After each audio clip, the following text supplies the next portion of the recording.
Iran में परमाणु test की आशंका।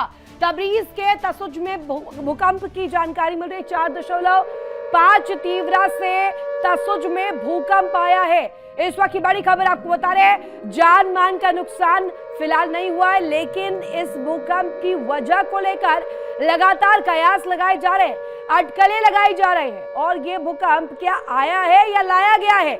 ईरान में परमाणु टेस्ट की आशंका इसके जरिए तेज हो गई है।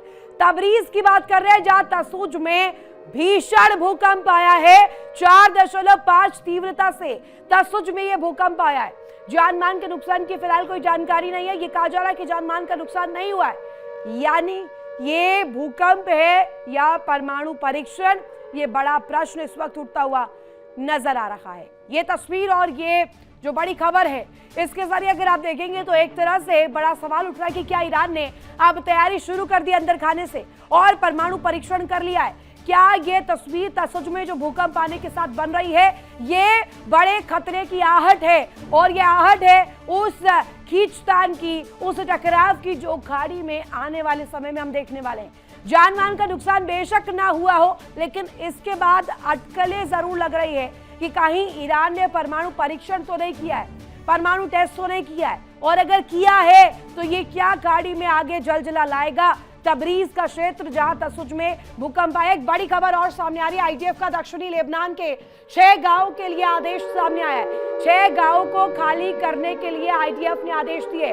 हिजबुल्लाह के सीज फायर के उल्लंघन के बाद ये आदेश दिए गए। आईडीएफ ने हिजबुल्लाह के खिलाफ कार्रवाई की चेतावनी भी दी है। तो इस वक्त की बड़ी खबर आपको बता रहे हैं, हिजबुल्लाह के खिलाफ लगातार ये रुख अख्तियार करते हुए नजर आए। हिजबुल्लाह के सीज फायर के उल्लंघन के बाद आदेश, और आईडीएफ ने हिजबुल्लाह के खिलाफ कार्रवाई की चेतावनी भी बाकायदे दे दी है। तो इस वक्त ये 2 बड़ी ब्रेकिंग्स, 2 बड़ी तस्वीर। एक तरफ आप देखेंगे जहां भूकंप के बाद आशंका ये जताई जा रही है कि ईरान ने क्या परमाणु परीक्षण, परमाणु टेस्ट कर लिया है, न्यूक्लियर टेस्ट किया इस इलाके में किया गया है।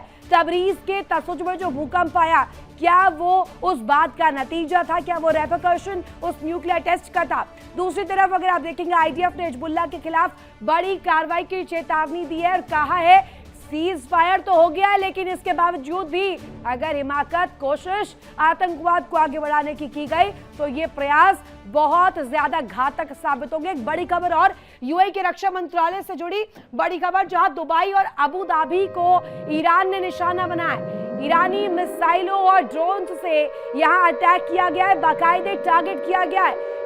यूएई की हवाई सुरक्षा प्रणालियों ने नष्ट किया।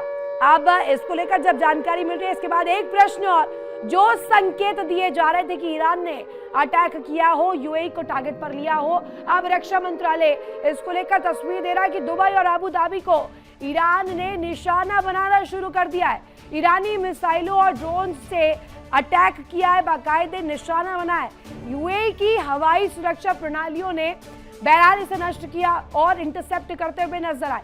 लेकिन क्या ये हमले ईरान ने स्ट्रेटेजिक तौर पर ईरान की तरफ से जब ये हमले हुए तो ये निशाना दुबई में बनाना, अबू धाबी को बनाना इस सेंटर में, क्या ईरान की सोची समझी स्ट्रैटेजी है? और अगर ये ईरान ने नहीं किया है तो फिर किसने किया है?